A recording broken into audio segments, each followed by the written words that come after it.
The overall goal of this procedure is to prepare mouse embryonic fibroblasts suitable for culturing human embryonic stem cells and induced pluripotent stem cells.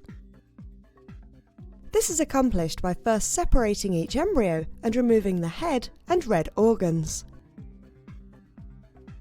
Next, the tissue is finely minced and digested.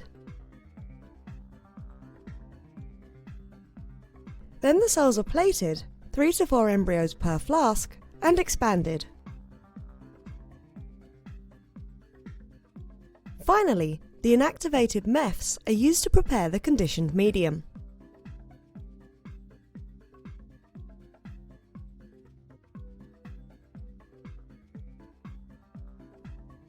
Ultimately, ELISA is used to show the optimal concentration of Activin A within conditioned medium, supporting undifferentiated growth of pluripotent stem cells.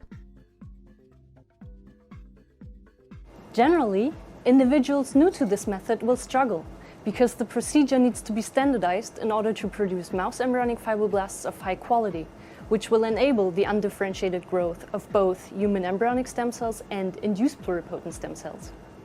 Visual demonstration of this method is critical, as the isolation and dissection of embryo steps are difficult to learn, because handling of the mouse embryos requires certain manual skills. Demonstrating the procedure will be Dr. Justina Josefsuk, who is a postdoc in my lab, and also graduate student Katerina Draves.